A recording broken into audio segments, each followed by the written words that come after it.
Hello दोस्तों, नमस्कार, आदाब, सलाम। मैं हूं जमशेद और स्वागत करता हूं आपके अपने यूट्यूब चैनल जमशेद आलम ऑफिशियल पर। आशा करता हूं आप सभी ठीक होंगे। मैं भी ठीक हूं। आज एक नई नोटिफिकेशन लेकर आया हूं जिसे जारी किया है बिहार लोक सेवा आयोग ने। जी हां, इस बार काफ़ी बदलाव देखने को मिला है, क्योंकि बीपीएससी द्वारा अलग अलग एग्ज़ाम अलग अलग समय पर अलग अलग आवेदन लेकर आयोजित किए जाते रहे हैं। इसको ख़त्म करने के लिए, इसमें सुधार लाने के लिए इस बार से जो है integrated 69th combined competitive preliminary exam आयोजित करेगी और इसके लिए जो है एडवर्टीजमेंट भी निकाल चुकी है। आइए देखते हैं क्या है एडवर्टीजमेंट, उसके बारे में जानेंगे कि कितने पद हैं, क्या शुल्क लगेगा, उम्र सीमा क्या होगी, आरक्षण की विधि क्या होगी, इन सभी पहलुओं पर बात करेंगे। लेकिन उससे पहले यदि आपने अपने इस चैनल को सब्सक्राइब नहीं किया है तो सब्सक्राइब कर दें, साथ में बेल आइकन दबाना ना भूलें, साथ में लोगों को शेयर और सब्सक्राइब कराना ना भूलें। चलिए शुरू करते हैं।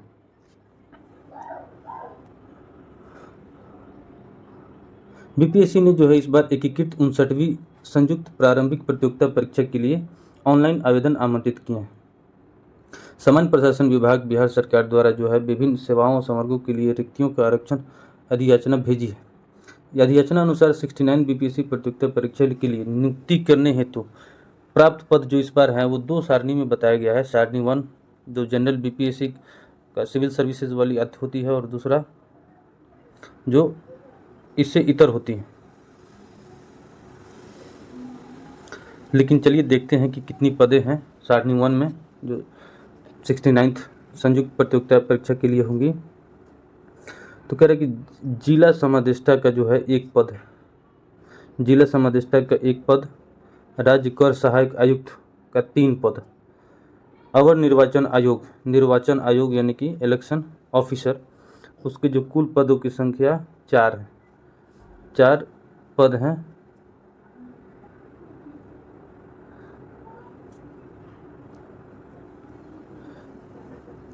चार पद हैं। ईंख पदाधिकारी की बात करें तो ईंख पदाधिकारी के लिए कुल 2 सीटें हैं। उम्र सीमा 22 वर्ष है।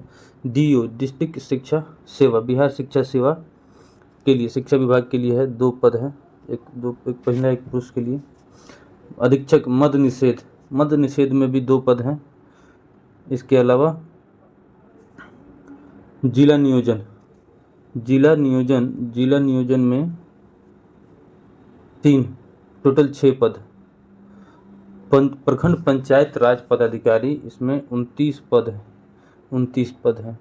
और राजस्व अधिकारियों समकक्ष में सबसे अधिक, और उसी पर ये 69th का जो है एग्ज़ाम टिका हुआ वो है राजस्व अधिकारी एवं समकक्ष। बिहार राजस्व विभाग में 168 पद हैं, जिसमें 56 महिलाओं के लिए आरक्षित है।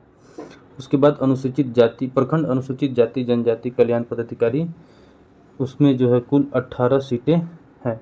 कुल टोटल 235 सीटें हैं, जिसमें 73 महिलाओं के लिए। इसके अलावा जो सारणी 2 है उसमें 3 तरह के पद हैं। एक है तो सीडीपीओ बाल विकास परियोजना पदाधिकारी, कुल 10 सीट हैं। दूसरा है वित्तीय प्रशासनिक पदाधिकारी और समकक्ष, जिसके लिए एक अलग योग्यता चाहिए, वो उसमें 100 है सीटों की संख्या। और उसमें विषय के रूप में जो है आप दूसरा विषय लेना होगा, स्टैटिक्स, मैथ या इकोनॉमिक्स को लेकर। आगे हम उस पर भी बात करेंगे। और एक नया पद सृजित हुआ है जिसका नाम है पुलिस उप डीएसपी टेक्नीशियन। इसके लिए एक पद है, और इसके लिए भी जो योग्यता जो है अलग होनी चाहिए, वही आवेदन कर सकता है।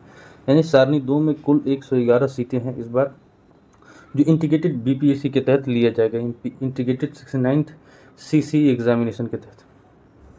आइए देखते हैं इस बार जो है क्या क्या योग्यता होने वाली है, कौन कौन से एग्ज़ाम के लिए कौन योग्य है, एक बार देख लेते हैं। कह रहे कि जनरल जो 69th सीसी है उसके लिए स्नातक अथवा उसके समकक्ष कोई भी ग्रेजुएट होना चाहिए। सीडीपीओ के लिए जो है वैकल्पिक स्नातक डिग्री होनी चाहिए, और वैकल्पिक विषय में गृह विज्ञान, मनोविज्ञान, समाजशास्त्र, एलएसडब्ल्यू, इसमें से किसी एक विषय का चयन आपको मुख्य परीक्षा में करना होगा। दूसरा कह रहा है कि वित्तीय प्रशासनिक पदाधिकारी, जिसके बारे में मैंने बात की है, उसके लिए जो है आपको मान्यता प्राप्त विश्वविद्यालय से वाणिज्य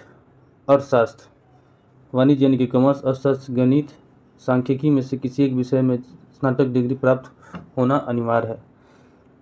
किसी एक में आपको ग्रेजुएट होना होगा, तब जाके जो है वित्तीय प्रशासनिक पदाधिकारी के लिए आप एलिजिबल हैं। इसके अलावा पुलिस उपाधीक्षक टेक्नीशियन के लिए जो है electronics and communication engineering, electronics and telecommunication engineering, information IT engineer, electrical and electronics engineer, instrumental engineer, instrumentation and communication engineer, electrical और स्पेशलिटी इलेक्ट्रॉनिक्स इंजीनियर, इन सब विषयों में से आपको ग्रेजुएट होना होगा, तभी आप जो है इसमें एलिजिबल हैं।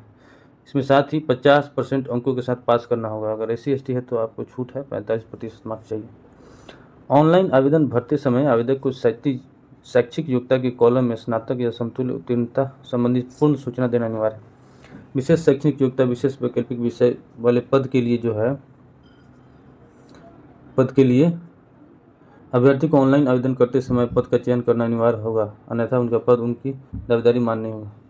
आरक्षण की बात करें तो आरक्षण जो बिहार में अब तक लागू होती आई है वही है।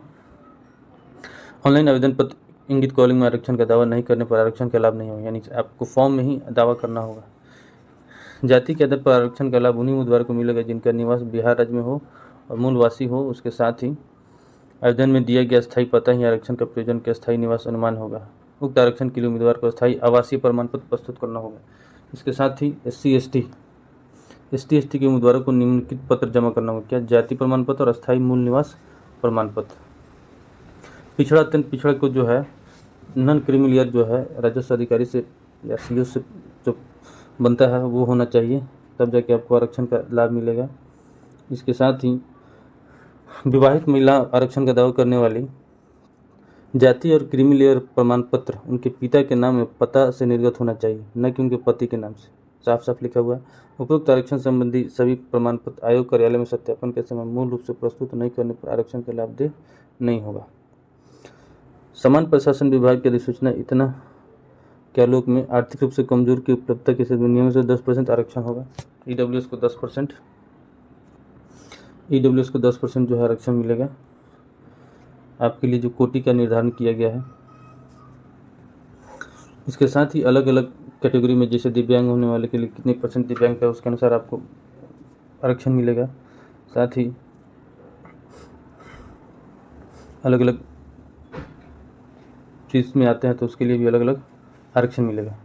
आइए देखते हैं, जहाँ पर भूतपूर्व स्वतंत्रता सेनानी है, नाता पोता प्रमाण पत्र निश्चित रूप से उपलब्ध कराने पर जो है परिचय पत्र मान्य नहीं होगा। इसके अलावा जो है विवाहित महिला के पक्ष में जो परिसंपत्ति प्रमाण पत्र अभ्यर्थी के पति के साथ रहने की उनके पति के स्थायी निवास अंचल से निर्गत होगा, और इस विवाहित महिला के अपने पिता के स्थायी निवास के आधार पर निर्गत आवास प्रमाण पत्र प्रस्तुत करना आवश्यक होगा। इससे स्पष्ट हो जाए कि विवेचित विवाहित महिला बिहार राज्य की मूल निवासी है। आय परिसंपत्ति संबंधी प्रमाण पत्र निर्गत किए जाने की तिथि से 1 वर्ष के लिए वैध माना जाएगा। इस विज्ञापन हेतु वित्तीय वर्ष EWS प्रमाण पत्र मान्य होंगे। इसके अलावा आवेदन भरते समय किसी के किए गए दावे के अनुसार सक्षम प्राधिकार द्वारा निर्गत सभी प्रमाण पत्र और मेट्रिकुलेशन प्रमाण पत्र, स्नातक, समतुल्य डिग्री, प्रोविजनल सर्टिफिकेट, अनुसूचित जाति जनजाति के जाति प्रमाण पत्र, EBC प्रमाण पत्र, क्रीमी लेयर प्रमाण पत्र, आर्थिक रूप से कमजोर प्रमाण पत्र, आय परिसंपत्ति प्रमाण पत्र, स्थायी आवासीय प्रमाण पत्र, स्वतंत्रता सेनानी पोता पति नेता नतनी के प्रमाण पत्र, दिव्यांगता प्रमाण पत्र, अधिकतम उम्र में छूट संबंधी प्रमाण पत्र, अनापत्ति प्रमाण पत्र इत्यादि को अपलोड करते हुए निर्गत संख्या एवं तिथि ऑनलाइन आवेदन में अंकित किया जाना आवश्यक है। साक्षात्कार के समय ऑनलाइन आवेदन में अपलोड किए गए प्रमाण पत्र को ही मूल रूप से प्रस्तुत करना अनिवार्य होगा। उससे भिन्न निर्गत संख्या वाले प्रमाण पत्र नहीं माने जाएंगे। साफ साफ लिख दिया है। इसके अलावा सभी वांछित प्रमाण पत्र प्रारंभिक परीक्षा के लिए ऑनलाइन आवेदन भरने की अंतिम तिथि संशोधित किए गई स्थिति में निर्धारित तक होना आवश्यक होगा। ऑनलाइन आवेदन भरने की अंतिम तिथि तक का होना आवश्यक है। जितने भी प्रमाण पत्र है, अगर लास्ट डेट को जो है आवेदन ऑनलाइन भरने की अंतिम तिथि तक आपके पास हो जाना चाहिए। आवेदन भरने की अंतिम तिथि के बाद का मान्य नहीं होगा, ये भी स्पष्ट कर दिया। उम्र सीमा की बात करें तो अलग अलग सेवाओं के लिए अलग अलग उम्र सीमा है, जिसमें न्यूनतम 20, 21, 22 वर्ष है और अधिकतम में जो है जनरल को 37 वर्ष है, महिला OBC EBC को पुरुष महिला को 40 वर्ष की छूट है, SC/ST को 42 वर्ष पुरुष महिला दोनों, तो ये आपका छूट है। इसके अलावा जो आयोग द्वारा मेट्रिकुलेशन या उसके समतुल्य जो भी आपकी सर्टिफिकेट है उसी के जन्म तिथि के आधार पर आपकी सारी डिग्री मान्य होगी। ये सब PDF डाउनलोड करके आप देख सकते हैं अच्छे से। भूतपूर्व सैनिकों के बारे में जो है दिया हुआ। शारीरिक क्षमता की बात करें तो जो भी फॉर्म भर रहा है वो शारीरिक दोष से मुक्त होना चाहिए, स्वस्थ सुगठित शरीर वाला होना चाहिए, जो अच्छे से काम कर सके। इसके अलावा जो बेसिक फिजिकल क्राइटेरिया है वो ये है कि हाइट जो है 5'5" होना चाहिए, 5 फुट 5 इंच, और न्यूनतम छाती का माप बिना फुलाए 32 इंच होना चाहिए। परंतु SC/ST को इसमें छूट है, हाइट 5 फुट 3 इंच भी चलेगा और छाती की माप बिना फुलाए 31 इंच भी चलेगा। महिलाओं को 5 फुट 2 इंच होनी चाहिए और शारीरिक परीक्षा के लिए अलग से प्रकाशित की जाएगी। शुल्क के रूप में कह रहा है कि प्रत्येक अभ्यर्थी को 69 CDPO FA और DSP टेक्नीशियन के लिए बायोमेट्रिक फ़ी के रूप में 200 रुपये तथा अलग अलग प्रत्येक परीक्षा के कोटिवार निम्न शुल्क जमा किया जाना है। सामान्य के लिए 600 रुपया है, SC/ST के लिए 150, महिला के लिए 150 और दिव्यांग के लिए भी 150 और अन्य सभी उम्मीदवार के लिए 600 है। वैसे अभ्यर्थी जिन्होंने ऑनलाइन आवेदन में पहचान पत्र के रूप में आधार संख्या अंकित किया है उन्हें बायोमेट्रिक फ़ी के रूप में 200 रुपया अतिरिक्त भुगतान नहीं करना होगा। वैसे आरक्षण कोटि के अभ्यर्थी बिहार के स्थायी निवासी सभी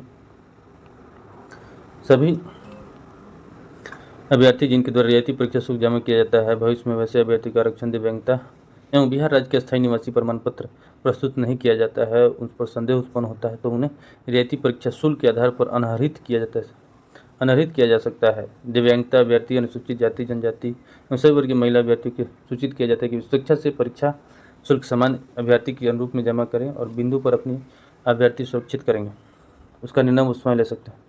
परीक्षा इंटीग्रेटेड परीक्षा किन चरणों में होगी? तो भाग 1 जो इंटीग्रेटेड CC एग्ज़ाम है उसमें सामान्य GS का पेपर होगा। इसमें सभी प्रश्न ऑब्जेक्टिव होंगे, मल्टीपल चॉइस वाले, 2 घंटे की होगी, 150 क्वेश्चन होंगे, आपको उसी में उत्तर देना है।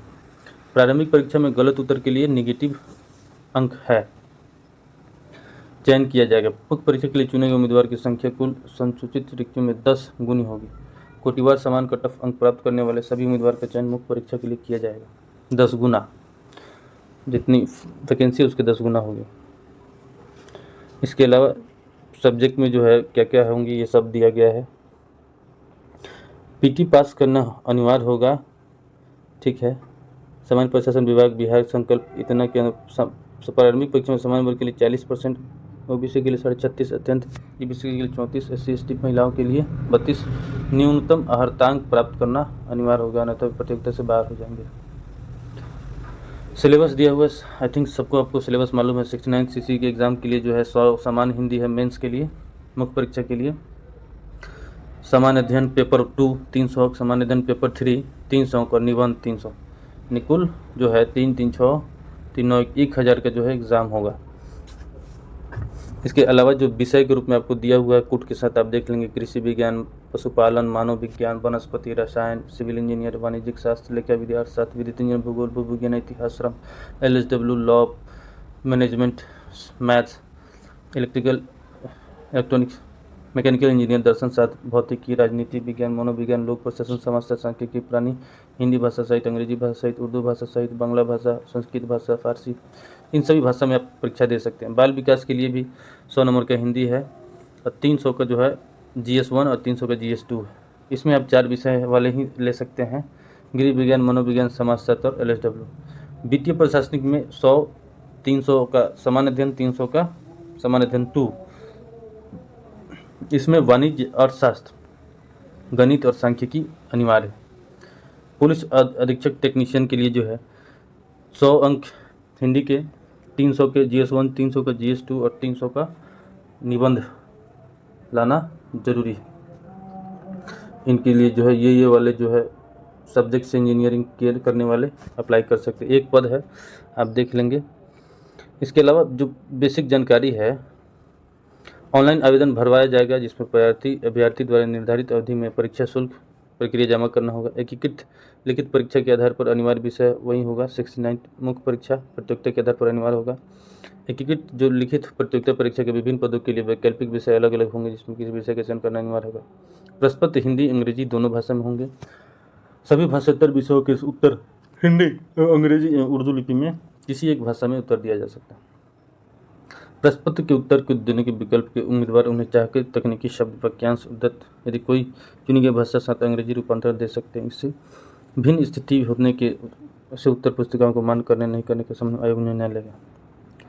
इसके अलावा जो आपका आरक्षण है वो उससे बाहर अगर आप जाते हैं तो या उससे जो आप करेक्शन कैटेगरी में जितना न्यूनतम मार्क्स लगना होगा उससे कम रहते हैं तो आप फेल कर दिए जाएंगे। साथ ही जो मुख्य परीक्षा के आधार पर जो है मुख्य परीक्षा में बुलाए गए उम्मीदवारों की संख्या यदि याचना रिक्ति का 2.5 गुना होगी, कोटिवार समान कट ऑफ अंक प्राप्त करने वाले सभी उम्मीदवार का चयन व्यक्तिगत परीक्षण के लिए होगा। इंटरव्यू के लिए क्या है, 120 अंक का होगा। व्यक्तिगत परीक्षण हेतु आमंत्रित उम्मीदवार को व्यक्तित्व परीक्षण में भाग लेना अनिवार्य है, अन्यथा वे अंतिम परीक्षा फल हेतु बनाए जाने वाले मेधा सूची में शामिल नहीं किए जाएंगे। अधिमानता का चुनाव क्या होगा, तो सेवा पद का नाम का उल्लेख स्पष्ट रूप से करेंगे तो अतिरिक्त कॉलम को स्पष्ट क्रॉस करेंगे, काट देंगे। जिस पद के लिए उम्मीदवार द्वारा अधिमानता अंकित नहीं की जाएगी उस पद के लिए बाद में उम्मीदवार द्वारा प्रस्तुत किसी भी प्रकार का दावा पर विचार नहीं किया जाएगा। स्वास्थ्य परीक्षण की बात की है, मेगा सूची ऐसे बनेगी जो है